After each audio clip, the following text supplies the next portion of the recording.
یا آقا آپ کا میلاد بیان کر رہا تھا، حضور فرماتے چچا تم پر اور تمہاری اولاد پر میری شفاعت حلال ہو گئی. جو حضور کی میلاد بیان کرے حضور کہتے ہیں شفاعت حلال ہو گئی. پھر یہ جلوس کیوں نکلتا ہے، جھنڈے کیوں لگتے ہیں؟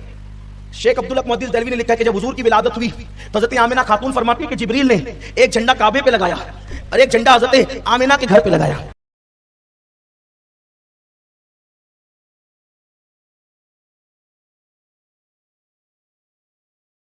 حدیث یہ ہے کہ حضرت سیدنا عباس ابن عبد المطلب نے خواب دیکھا یا حضور کے گھر کے کسی فرد نے خواب دیکھا.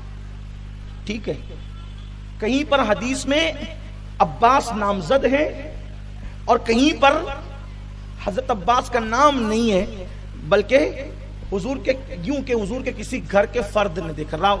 خواب دیکھنے والے کا نام نہیں، لیکن بہرحال امت اس پر اتفاق کرتی ہے کہ خواب دیکھنے والے کون تھے؟ حضرت عباس تھے. ایک بات، انہوں نے خواب میں ابو لہب کو دیکھا. ابو لہب کون جانتے؟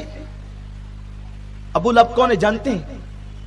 ابو لہب سرٹیفائی کافر کا نام ابو لہب ہے. آسان کروں اپنی زبان میں، سند یافتہ کافر کا نام ابو لہب ہے. آپ کسی کافر کے متعلق یقین سے نہیں کہہ سکتے کہ یہ بندہ کفر پہ مرا، حالانکہ ظاہری حال کا اعتبار ہے، ظاہر میں وہ جس چیز پہ مرا اس کو وہی کہیں گے، ہے نا. لیکن ایک بات بتا رہا ہوں آپ کو، ممکن ہے مرتے مرتے توفیق ہو گئی ہو اور اس نے کلمہ طیبہ پڑھ لیا، لیکن ابو لہب ایسا کافر ہے کہ جس کے کفر پر پوری قرآن کی ایک سورت گواہ ہے، تبت یدا ابی لہب. اور پھر اس کے جہنمی ہونے میں بھی کوئی شک نہیں ہے، کیونکہ اس کے جہنمی ہونے پر قرآن گواہ ہے.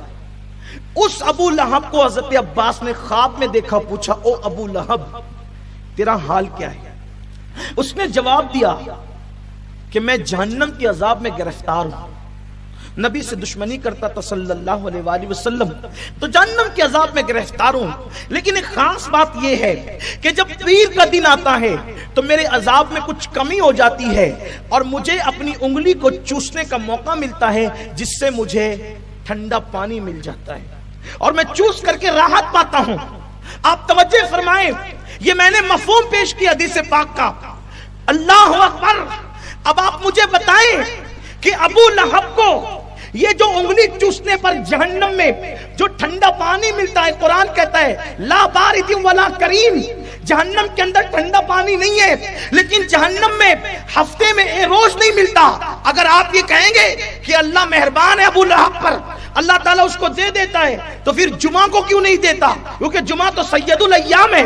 پیر کو کیوں دیتا ہے؟ وہ چوستا ہے تو پیر کو دیتا ہے، اور وہ ٹھنڈا پانی ملتا ہے، اس کو تھوڑی راحت ہوتی ہے، عذاب میں کمی ہوتی ہے. کیوں؟ اس کی وجہ بیان کی جاتی ہے کہ پیر کے دن آمنہ کے لال کی، میرے اور آپ کی آقا کی ولادت ہوئی تو ابو لہب نے خوشی میں اپنی کنیز صہیبہ کو انگلی کے اشارے سے آزاد کر دیا. نبی کی ولادت کی خوشی میں انگلی کے اشارے سے آزاد کر دیا.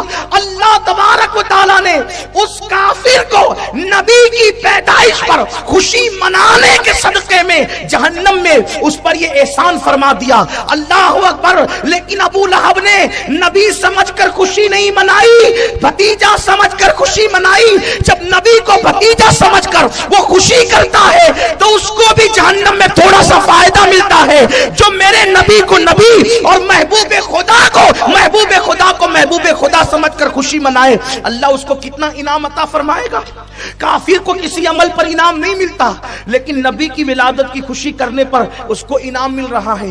لیکن اب بات یہاں آتی ہے کہ یہ تو خواب ہے،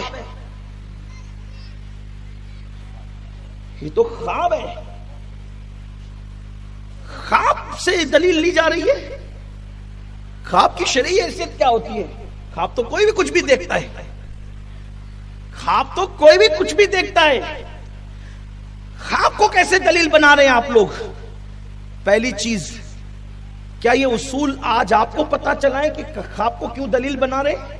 یہ اصول امام المحدثین امام بخاری کو نہیں پتا تھا، امام بخاری کو نہیں پتا تھا کہ خواب دلیل نہیں بن سکتے. میرا اور آپ کا خواب دلیل نہیں بن سکتا، لیکن جس خواب کو صحابی دیکھے اور صحابی دیکھ کر اس کو بیان کرے تو اب وہ خواب نہ رہ گیا.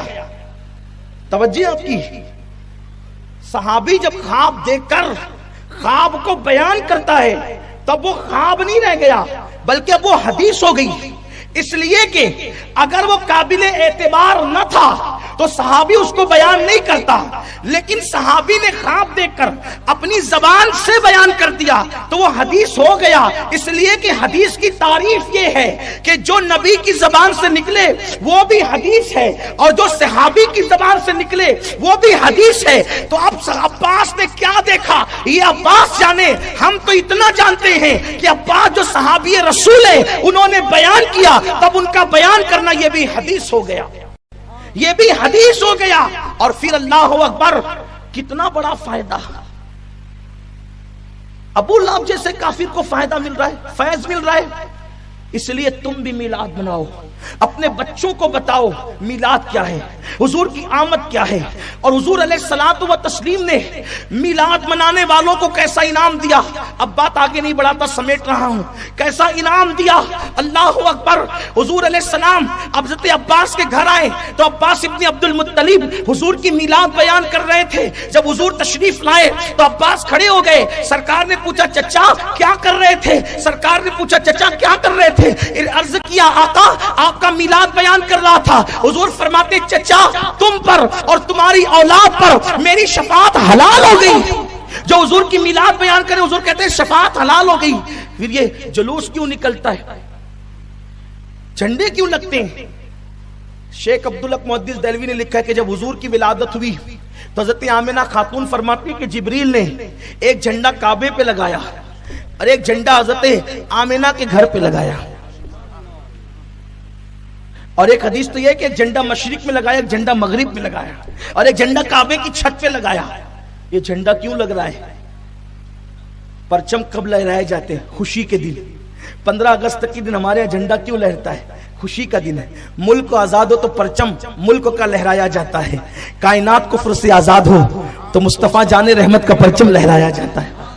یہ سب حدیث میں ہے موجود. اگر آپ کو بات سمجھ میں نہیں آتی آپ آئیے بیٹھیے گفتگو کیجئے.